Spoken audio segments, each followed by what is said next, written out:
Depuis que j'ai intégré le dossier, déjà j'ai pris un meilleur rythme.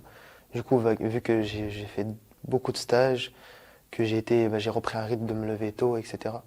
Donc ça a joué pour la motivation et ça m'a donné envie, on va dire, de faire quelque chose parce que si on fait rien, c'est un cercle vicieux, on va dire. Donc le dossier, ça a changé cette vision des choses.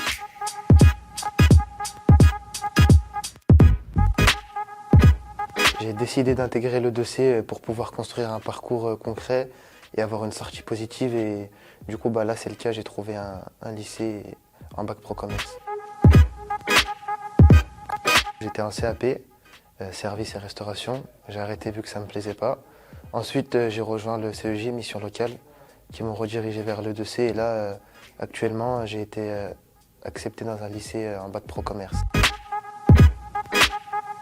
À l'école de la deuxième chance, c'est 2 semaines en présentiel. Ça veut dire qu'on fait de la remise à niveau, on travaille notre projet, on cherche des stages. Et ensuite, les 2 semaines suivantes, c'est en stage. Donc il faut trouver un stage en fait pendant les 2 semaines présentielles. Ce qui me plaît à l'école de la deuxième chance, c'est qu'on est accompagné donc tous les jours. Puis on a des stages souvent, ce qui nous permet d'avoir un bon rythme et on peut avoir une sortie positive si on a un projet concret.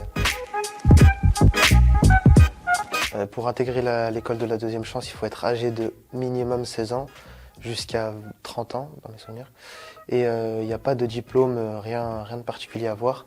On peut y accéder via la mission locale ou en venant nous-mêmes aux informations collectives le vendredi après-midi et c'est facile d'accès, tout le monde peut y aller. Le dossier c'est gratuit, donc c'est facile d'accès, il n'y a rien à payer.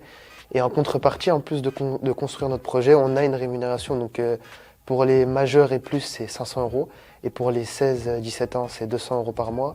Donc ça nous permet d'avoir de l'argent de poche et une aide financière en même temps qu'on construit notre projet. Donc ça peut être, on va dire, motivant. Moi, je donnerais comme conseil à ceux qui ont décroché de venir essayer l'école de la deuxième chance.